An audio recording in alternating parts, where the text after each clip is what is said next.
You are 22 years old, and you can still feel the faint chemical smell of the ink on your badge. You still remember the moment you first put on that tiny plastic rectangle. At 8 in the morning, you got into the elevator, pressed the button, the doors slowly closed, and you saw yourself in the mirror. Your suit is stylish, your tie is tight around your neck, your hair is neatly washed and combed, but your gaze is not yet that sharp. The lines created by experience are not there yet. There is only innocence and excitement. When the elevator doors open, you take your first step outside, and from that moment on, time starts to flow like an hourglass. Even if you don't see it, it has already started. You are sitting at your small desk on the lowest floor of the company. The screen is in front of you. You made yourself a coffee, but you forget to drink it because your eyes are stuck between numbers. You don't fully understand what these numbers are yet, but you take notes. You write down everything you see. You are not someone who talks much in meetings, but you are the one who listens the most. Every word that comes out of someone's mouth, the title of a book on someone else's desk, every sentence of a random conversation you come across in the hallway, all of these accumulate in a corner of your mind because your instincts tell you that the difference between those who pay attention and those who don't in this world will become enormous over time. Your salary is deposited into your bank account on the 15th of the month. And when you see that money for the first time, you feel something strange inside. You're not sure if it's pride or relief, but that feeling soon gives way to a dull routine life because the money quickly melts away. As you pay rent, bills, transportation, and food, you witness your earnings turning to dust day by day. And when the end of the month comes and you check your account on your phone, the remaining money is nothing. You have to manage until the next payday. And right at this moment, in this simple and ordinary moment, you face the first big truth the system doesn't want you to know. Salary resets every day, unlike ownership. It ends the moment you stop working. An owner earns money even while sleeping. While a salaried employee only prepares to go to work the next day, time is not working for you. You are working for time. You cannot fully accept this yet because you just entered the system, and the system tells you this. Work hard, get promoted, increase your salary, be loyal, be patient, wait your turn. This seems logical. This seems comfortable. Everyone is already doing this. You are not questioning anything yet. And perhaps the greatest victory of the system is that people do not question, because a questioning person is dangerous for the system. A questioning person seeks new ways out. A person who seeks alternatives may not need the system. That's why the system keeps you busy, exhausts you. And when you reach a point where you can no longer question anything, it keeps you inside.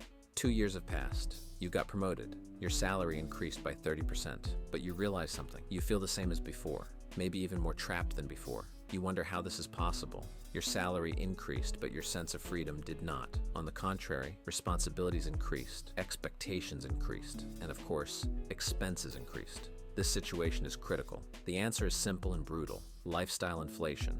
As your income increases, your expenses increase at the same rate, or even more. You move to a better neighborhood because your old one no longer felt sufficient. You bought an expensive car because your status matters when going to meetings. You spend more time in expensive restaurants because you now have the right to enter such places. Your clothes are now more expensive and fashionable because your appearance is a message and you are trying to give the right message to people. All of these seem like correct and logical decisions, but without realizing it, you are being dragged into a trap. The more you earn, the more you spend, and your net worth does not change. Sometimes it even goes backward because expenses increase with income, but assets do not. You cannot fully see the difference yet. Income and assets are not the same thing. High income does not make you rich. Asset accumulation makes you rich. There are thousands of people in this world with high incomes, but no assets, and they are not rich. Doctors, lawyers, consultants, they earn a lot of money every month and spend it every month because no one taught them how to use money, only how to earn it. At this time, for the first time in your life, someone uses the word portfolio to you. In a meeting or a dinner, a colleague says, "I diversify my portfolio." You don't know what this means, but you take a note because you hope that word will open a new door for you. The world behind that door is completely different. A world where money does not sleep, but works. And you want to join that world, but you don't yet know how.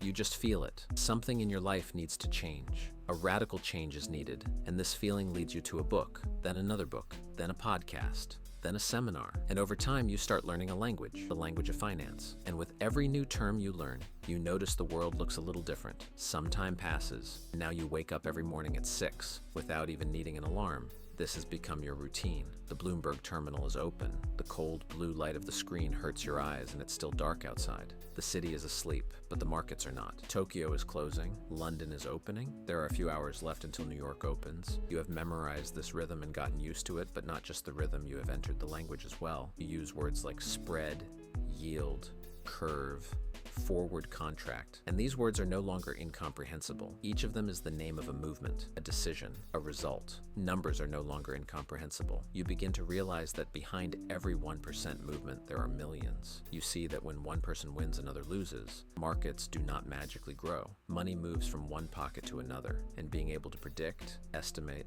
and even intervene in the direction of this flow is the real game. In this period, an important distinction forms in your mind. The difference between hedging risk and controlling risk. Those who hedge remain in their comfort zone. They protect their positions to avoid losing. They always stay defensive. Those who control risk use it as a tool. Risk taken correctly is the return itself, like a scalpel in a surgeon's hand. If you use it correctly, it changes your life. If you use it wrong, it destroys you. But the most fatal thing is never using it at all. This is a small but massive difference. And when you begin to understand it, you realize finance is not just about making money, but understanding the architecture beneath it. You understand how money flows, who holds it, who moves it, and here you realize something else, something very critical. Lack of financial literacy provides a structural advantage to those who understand the system. Most people spend their salaries as soon as they receive them because no one taught them money can be used for something else. School taught you math, but not interest calculation. School taught you history, but not how inflation erodes wealth. School taught you biology, but not the miracle of compound growth. This is not a coincidence. The education system trained you to be a good employee, not a good capital owner. And this asymmetry creates a massive advantage for those inside the system. Realizing this changes you. This awareness no longer feels like a privilege, but a responsibility. Because once you see it,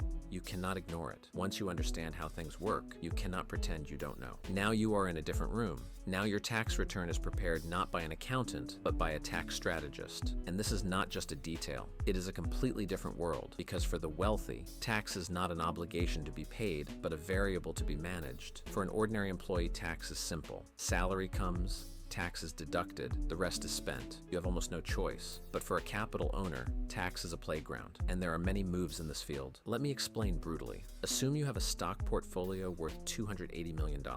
If you sell it, you pay between 30 and 50% as tax. About $100 million goes directly to the government's pocket, $100 million disappearing instantly with a single signature. But you don't have to sell that stock. You can use it as collateral and borrow from a bank at 2% interest. Your annual cost is a few million, but you don't pay tax. The asset is still yours. The appreciation is still yours. The money is still with you. And you can even show that debt as a business expense, meaning the government is actually subsidizing the interest of that debt. Listen again. The government subsidizes the borrowing cost of the wealthy. This is not possible for a salaried worker. Salary is taxed immediately, and the rest is spent. But for an asset owner, the system works differently. Unrealized gains cannot be taxed. This sentence explains how the largest fortunes in the world are preserved. And this is not limited to stocks. There is real estate, depreciation, 1031 exchange, opportunity zone investments, charitable remainder trusts. All of these have one goal: to delay, reduce, or eliminate tax. And those who built the system generate billions every year. The system is not broken. The system serves its purpose perfectly. It just does not work for everyone. And accepting this takes time because it is not fair. But fairness and reality do not always align, and you are now learning to live with reality. There is a deal document on the table, and you are buying a company, but not with your own money. Most of it will be financed with debt. This is called a leveraged buyout, and this concept is perhaps one of the most impressive ways to understand how capital works. Imagine this. You want to buy a company worth $100 million. You have 20 million, you borrow 80 million, you grow the company, eliminate inefficiencies, expand into new markets. 5 years later, you sell it for 200 million. After paying debt and interest, you are left with 110 to 120 million. You invested 20 million and made over 100 million profit. This is the power of leverage. But the story does not end here. When you bought this company, there were 400 employees inside. They had no idea about this acquisition. They woke up, went to work, drank their morning coffee while someone was using their company as a number at a deal table. This is a striking reality, and now you are sitting on the other side of that table. Every document you sign affects someone else's life. There are people working in the company you bought, their families, their children, their plans, and your decisions affect their lives. This weight initially stresses you. At night, you think about what you did while staring at the ceiling. You think about those 400 people, but over time you notice something. This discomfort does not disappear. It just becomes quieter. The noise is still there, but you ignore it. This is a defense mechanism mechanism of the brain. When you carry heavy loads continuously, this mechanism activates. It numbs you. Is this growth or losing something inside you? You don't know yet. You just keep going because stopping would cost you. And perhaps the most dangerous part is this. Every step forces the next step. Going back becomes harder every day, not just financially, but psychologically, because you can no longer think differently. You can no longer see another path. As your vision expands, the way back disappears. You are in a meeting room negotiating with a large commodity company. The topic is derivative instruments to hedge against oil price volatility. The other side is presenting, graphs flow, numbers are listed, and you are listening, but also not listening because your mind is thinking much faster. You are calculating the real cost of this deal, reading the real motivation of the other side, understanding the difference between what is on the table and what is underneath it. You no longer see finance as a chart of numbers and lines, but as a real entity. You see how every decision is connected to another, how every market affects another, how liquidity flows, who holds it and who moves it. Do you know what we mean by commodity-based volatility instruments? If oil prices fall, the company suffers losses, but you buy an option contract in advance. And if oil falls below a certain price, this option activates and limits your loss, or the opposite. If oil prices rise, you use futures contracts to profit. These are tools. They can be risky if used incorrectly, but when used correctly, they shape the financial architecture. And now you use these tools like a performing musician. You know which instrument to play and when. But this awareness isolates you because now there is a huge gap between how most people see the world and how you see it. When you talk with old friends, you don't explain your thoughts. Even if you do, they don't understand. This is a silent numbness. Someone accepted you into the system, but you paid the price with your soul. And the most painful part is this. You don't feel pain. It just becomes silent. One morning you wake up and realize you can no longer feel certain emotions. No anger, no fragility, no naivety. They are gone, replaced by clarity, certainty, composure. Are these better? You don't know, they just exist. Now you appear in the news, and this time not in a small corner of the screen. When you enter a room, the atmosphere changes instantly. People see you differently. Some respect you, some fear you, and you see them differently too. You read people faster, their motivations, expectations, weaknesses. When you talk to someone for 5 minutes, you understand what they really want much more clearly than what they say. This is an analytical skill, but also a distance, because when you start seeing people as systems, it becomes harder to treat them as equals. Sometimes you wonder if empathy decreased or efficiency increased. You don't care too much about the answer because stopping is costly. Every second has value, and this is not a metaphor. Your decision-making capacity is limited, and spending it on emotional complexity is a luxury. At least that's how you see it. But sometimes late at night in a hotel room in a foreign city looking out the window, something happens inside you, something you cannot name. Is it nostalgia, longing, or awareness of what you lost? Your decisions now shape the fate of tens of thousands of people. Shutting down a factory, restructuring a team, exiting a market. These are rows and spreadsheets, but behind each row is a life. You are aware of this. This awareness no longer stops you. It is just recorded somewhere in your mind, archived. And as this archive grows, something else grows inside you. You cannot name it exactly, but you feel it. Sometimes when you wake up in the middle of the night, sometimes in a very quiet moment, that thing is there, and you ignore it because you cannot afford to give time to such emotions, and you think you don't have the luxury to comfort your own conscience. In fact, this thought itself is a trap, but you would have to stop to realize it. And you don't stop. It's 4 a.m. You are standing by the window, city lights are on, millions of windows, millions of lives. A different story in each window. Those sleeping, waking, crying, laughing, planning, giving up. And you look at all of them from above. Now the money in your bank account is 8 figures or maybe more. You no longer worry about money. This was once your dream, financial freedom. Not thinking about bills at night, not thinking about accounts in the morning. And now you have all of that. But now there is something heavier inside you, something quieter. You don't know what this silence is. Success, the position success brought you, confidence, or the fact that you made so many decisions, experienced so much, took so many risks, won so much and lost so much that nothing can shake you anymore. Losing $1 billion opportunity no longer feels that big to you. Is this because of your confidence or numbness? You ask yourself this question every day, but you are most afraid of this question. You avoid it.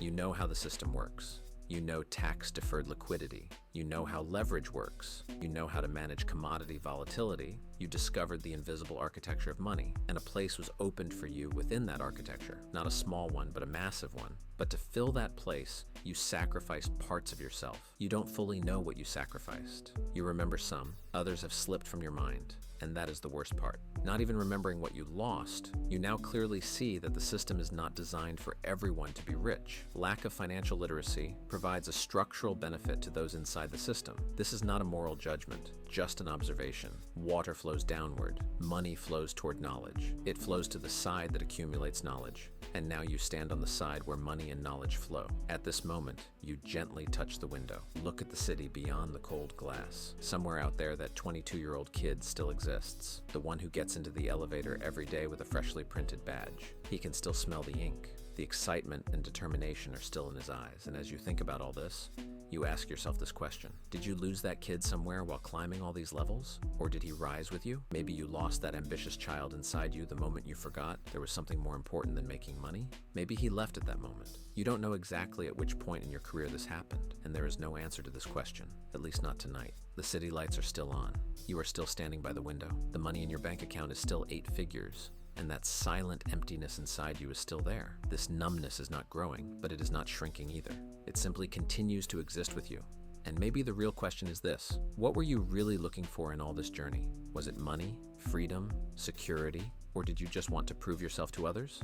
You still don't know. In a few hours it will be morning, the phone will ring, meetings will start, decisions will be made, the world will keep turning, and you will keep moving forward because you no longer know how to stop. And this is the deepest and most striking form of financial numbness.